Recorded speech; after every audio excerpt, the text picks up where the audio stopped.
সকাল গড়িয়ে সন্ধ্যা বিসিবিতে চলছে বাংলাদেশ ক্রিকেট বোর্ডের যে বোর্ড মিটিং, সেই মিটিং কিন্তু এখনো চলছে। সেই মিটিংয়ের ফলাফল এখনো কিন্তু আসেনি। প্রেস কনফারেন্সের মাধ্যমে কিন্তু মিটিংয়ের যেই সিদ্ধান্ত গ্রহণ হলো সেটি কিন্তু জানানো হবে কিছুক্ষণ পরে।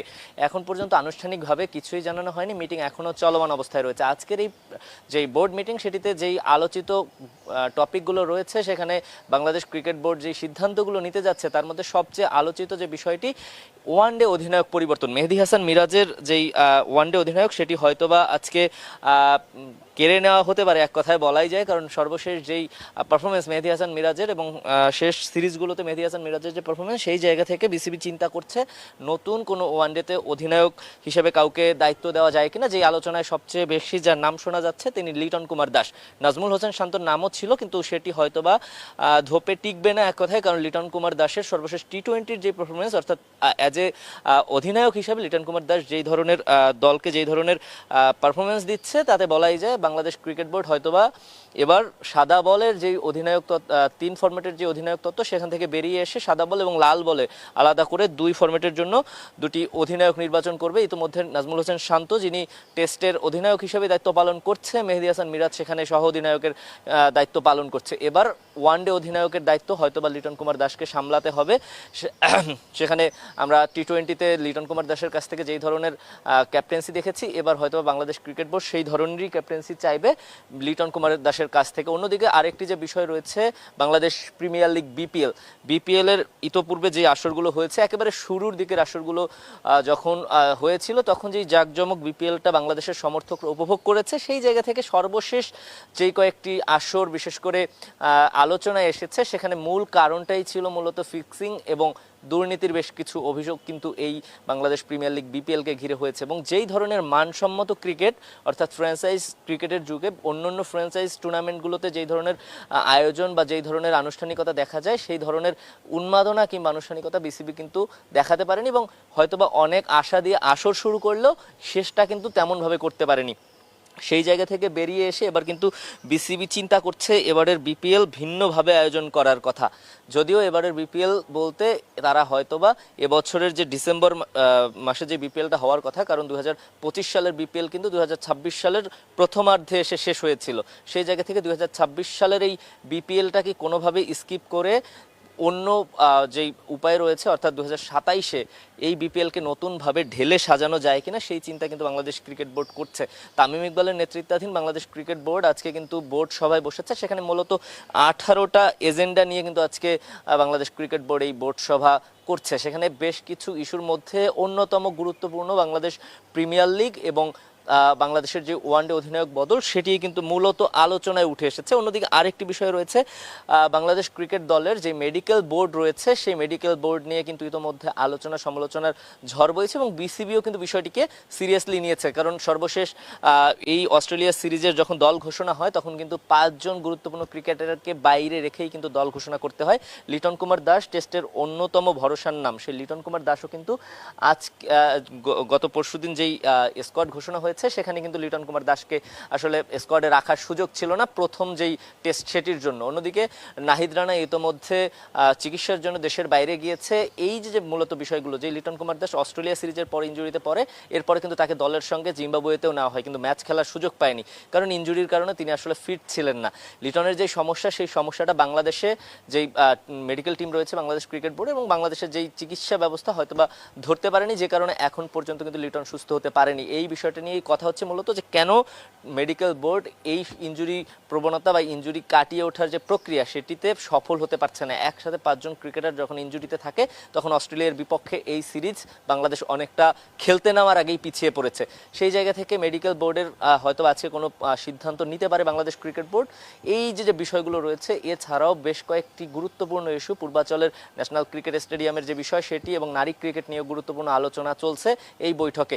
সেই বৈঠকের যেই প্রেস কনফারেন্স সেটি হয়তোবা আরও ঘন্টা দেড়েক সময় লেগে যেতে পারে। মিটিংয়ে কী ধরনের ফলাফল এলো, মিটিং থেকে কী ধরনের সিদ্ধান্ত এলো সেটি জানতে হয়তোবা আরও 1-2 ঘন্টা অপেক্ষা করতে হবে। আমরা সকাল থেকে মিরপুর শেরেবাংলা ক্রিকেট স্টেডিয়ামে রয়েছি, সেখানে বাংলাদেশের অস্ট্রেলিয়ার যেই টেস্ট সিরিজ সেই সিরিজকে কেন্দ্র করে যেই এই মুহূর্তে আমরা এই বিগত 27 তারিখ থেকে যেই অনুশীলন দেখছি বাংলাদেশ ক্রিকেট দলে, সেটি কিন্তু আজও হয়েছে। সকাল গড়িয়ে দুপুর, দুপুর গড়িয়ে এখন বিকেল। বাংলাদেশের সমস্ত গণমাধ্যম কর্মীরাই কিন্তু মিরপুর শেরেবাংলা ক্রিকেট স্টেডিয়ামে অপেক্ষা করছে দর্শকদের কাছে সেই সংবাদ পৌঁছে দেওয়ার জন্য। বাংলাদেশ ক্রিকেট বোর্ড আজকে যেই মিটিং করছে টিম অর্থাৎ যেই বোর্ড মিটিং, সেই বোর্ড মিটিংয়ের কী ধরনের সিদ্ধান্ত নেওয়া হবে এবং কি কি সিদ্ধান্ত নিচ্ছে। পুরো বাংলাদেশ কিন্তু আসলে এই ওয়ানডে ক্যাপ্টেন্সি কে পাবে, কার হাতে উঠবে সেটি নিয়ে কিন্তু আলোচনায় রয়েছে। অন্যদিকে হঠাৎ করে বাংলাদেশ প্রিমিয়ার লিগ বিপিএল ঘিরে যে আলোচনা শুরু হয়েছে, আপনারা সবাই জানেন যে বাংলাদেশের ক্রিকেটে অন্যতম আলোচিত বিষয় হচ্ছে বাংলাদেশ প্রিমিয়ার লিগ। এই বাংলাদেশ প্রিমিয়ার লিগ বিপিএলকে নিয়ে কিন্তু দর্শকরা মুখিয়ে থাকে। বছর শেষে ডিসেম্বরে যখন এই আসরটি হয়ে থাকে তখন কিন্তু দর্শকরা একেবারে ভাগ হয়ে যায় এক একটা দলের হয়ে। সেই জায়গায় এবারে কি সেই উন্মাদনা থেমে যাবে কিনা, নাকি নতুন নামে বিপিএল আসবে, এরকম একটা কথাও কিন্তু শোনা গিয়েছিল যে বিপিএল এর নাম পরিবর্তন হবে। নাম পরিবর্তন হয়ে আসলে কি নামে আসবে বা যেই বিসিবি আসলে কি চাচ্ছে, এই টুর্নামেন্টের ভবিষ্যৎ কিভাবে নির্ধারিত হবে, সেই বিষয়গুলো নিয়ে কিন্তু আজকে মূলত এই বোর্ড মিটিং এর আয়োজন। বাংলাদেশ প্রিমিয়ার লিগ বিপিএল এর কথা যদি বলি, বিপিএল এর প্রতি বছর ডিসেম্বর মাসে যেই বিপিএল আয়োজন হয়, এবারের সেই বিপিএল আয়োজন নিয়ে কিন্তু শঙ্কা তৈরি হয়েছে। গণমাধ্যমগুলো কিন্তু সেটি ফলাওভাবে প্রকাশ করেছে যে এবারে হয়তোবা বিপিএল হচ্ছে না। কিন্তু আসলে এর পেছনের কারণটা কি? বাংলাদেশ ক্রিকেট বোর্ড চাচ্ছে যেই ফ্র্যাঞ্চাইজিগুলো বিপিএল অংশগ্রহণ করে তাদের মধ্যে একেবারে পর্যাপ্ত স্বচ্ছতা এবং ক্রিকেটারদের সঙ্গে, এর আগে আমরা যে বিষয়গুলো দেখেছি ক্রিকেটারদের সঙ্গে ফ্র্যাঞ্চাইজ মালিকদের বেশ কিছু বিষয় নিয়ে কিন্তু সমস্যা তৈরি হয়েছে, ক্রিকেটারদের বেতন ভাতা নিয়ে সমস্যা তৈরি হয়েছে। সেই বিষয়গুলো যাতে পরবর্তীতে আর না হয় এবং ক্রিকেট বোর্ডের সঙ্গে ফ্র্যাঞ্চাইজগুলোর যাতে সেই ধরনের সখ্যতা বা সম্পর্ক বজায় থাকে। এবং আমরা এর আগে দেখেছি বিপিএল এর মাঝপথ থেকে অনেক ফ্র্যাঞ্চাইজি তাদের দল ছেড়ে দিয়েছে, পরবর্তীতে বাংলাদেশ ক্রিকেট বোর্ডকে সেই দল চালাতে হয়েছে। ঠিক আসরের আগ মুহূর্তেও এমন ঘটনা আমরা দেখেছি। সেই ধরনের অপ্রীতিকর মুহূর্তে বা অপ্রীতিকর ঘটনার সম্মুখীন আর হতে চায় না বাংলাদেশ ক্রিকেট বোর্ড। এই জন্য কিন্তু তামিম ইকবালের এই বোর্ড কিন্তু বিশেষ করে চিন্তা করছে বিপিএলটাকে আসলে কেমন করে আয়োজন করা যায়। যেই বিপিএল আয়োজনের মূল লক্ষ্যই ছিল দেশের টি-20 ক্রিকেটকে শক্ত করা এবং আন্তর্জাতিক অঙ্গনে বিপিএলকে এক অন্য মাত্রায় নিয়ে যাওয়া। একসময় যেই বিপিএলকে ভাবা হতো বিশ্বের সবচেয়ে প্রথম দিকের লিগ, সেখানে আইপিএল এর পরেই বিপিএল এর অবস্থান ছিল। সেই বিপিএল এখন কোথায় গিয়ে ঠেকেছে দর্শক আপনারা নিশ্চয়ই সেটি জানেন। সেই জায়গা থেকে এই বিপিএলকে নতুন করে নতুন উচ্চতায় নিয়ে যেতে তামিম ইকবালের হয়তোবা কোনো অন্য ধরনের ভিন্ন চিন্তা ভাবনা রয়েছে। সেই চিন্তা ভাবনা তিনি আজকে এই বোর্ড মিটিংয়ের মধ্যে দিয়ে পরিচালক যারা রয়েছে তাদের সঙ্গে হয়তো আলোচনা করে সিদ্ধান্ত নেওয়া হবে এবং সর্বশেষ বোর্ড মিটিং শেষে বাংলাদেশ ক্রিকেট বোর্ডের এই প্রেস কনফারেন্স রুমেই হয়তোবা তামিম ইকবাল বা অন্য কোনো যারা কর্তারা রয়েছে তারা হয়তোবা জানিয়ে দেবে কি কি সিদ্ধান্ত নেওয়া হলো। লিটন ওয়ানডে ক্যাপ্টেন্সি পাচ্ছে কিনা, মিরাজের ভাগ্যে কি রয়েছে, অন্যদিকে বাংলাদেশ ক্রিকেট বোর্ডের যে মেডিকেল টিম তারা আসলে কিভাবে কাজ করবে। অন্যদিকে আরেকটি আলোচনা যেটি হচ্ছে বাংলাদেশের কোচিং স্টাফ নিয়ে। আশরাফুল, যাকে অন্তর্বর্তীকালীন হিসেবে দায়িত্ব দেওয়া হয়েছিল ব্যাটিং কোচ হিসেবে, তিনি কিন্তু এই অস্ট্রেলিয়া সিরিজের আগে কিন্তু যেই অনুশীলন হচ্ছে সেখানে কিন্তু তাকে অনুপস্থিত দেখা যাচ্ছে।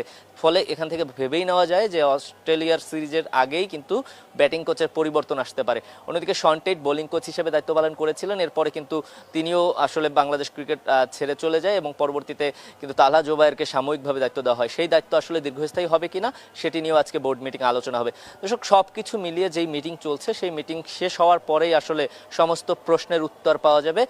কে হচ্ছে ওয়ানডে অধিনায়ক, মেডিকেল টিমের ভাগ্যে কি রয়েছে, অন্যদিকে কোচিং স্টাফ মোহাম্মদ আশরাফুল সহ আরও যারা রয়েছে তারা থাকছে কিনা বা নতুন কোনো পরিবর্তন আসছে কিনা, বাংলাদেশ প্রিমিয়ার লিগ বিপিএল হচ্ছে কিনা, সেই সমস্ত প্রশ্নের উত্তর পেতে হলে আর কিছুক্ষণ অপেক্ষা করতে হবে। বাংলাদেশ ক্রিকেট টিম বোর্ডের এই বোর্ড মিটিং শেষ হওয়ার পরে যে আনুষ্ঠানিক সংবাদ সম্মেলন, সেখান থেকেই হয়তো বা পরবর্তী নির্দেশনা বা পরবর্তী যে পদক্ষেপ বিসিবি সেটা জানা যাবে। দর্শক, এই ছিল আমার কাছে মিরপুর শেরেবাংলা ক্রিকেট স্টেডিয়াম থেকে সর্বশেষ। পরবর্তী লাইভে আবারও যুক্ত হব, ততক্ষণ পর্যন্ত ভালো থাকুন, সুস্থ থাকুন, কালের কণ্ঠের সঙ্গেই থাকুন।